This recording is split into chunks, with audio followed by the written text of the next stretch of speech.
அண்மை செய்தி.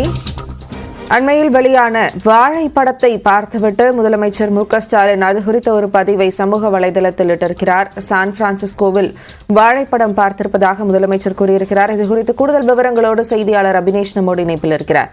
அபினேஷ், வாழைப்படம் பார்த்துவிட்டு முதலமைச்சர் மு க ஸ்டாலின் என்ன சொல்லியிருக்கிறார்?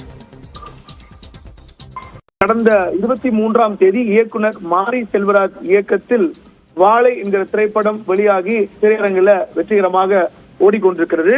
இந்த நிலையில கடந்த 27ஆம் தேதி முதலமைச்சர் மு க ஸ்டாலின் 17 நாள் பயணமாக அமெரிக்கா புறப்பட்டு சென்றிருக்கக்கூடிய நிலையில வாழை திரைப்படத்தை சான் பிரான்சிஸ்கோவில் பார்த்திருப்பதாக அவருடைய எக்ஸ் வலைப்பக்கத்துல குறிப்பிட்டிருக்கிறார்.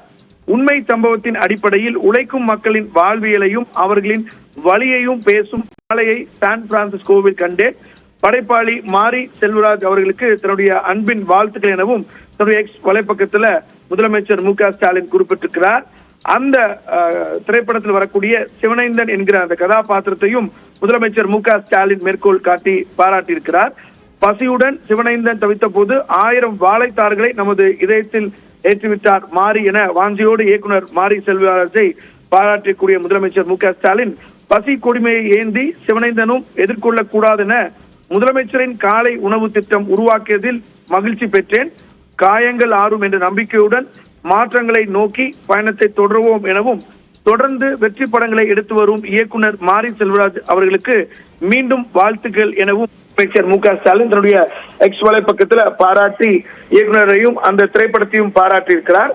குறிப்பாக ஏழை எளிய மாணவர்கள் எல்லாம் அடிப்படையாக கருத்தில் கொண்டுதான் இந்த காலை உணவு திட்டத்தையே உருவாக்கி இருக்கிறோம் அப்படிங்கிறதையும் முதலமைச்சர் மு க ஸ்டாலின் குறிப்பிட்டிருக்கிறார்.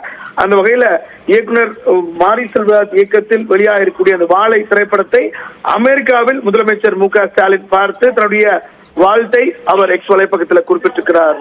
ஜெனிஃபா, விரிவான தகவல்களை பதிவு செய்ததற்கு நன்றி அபினேஷ்.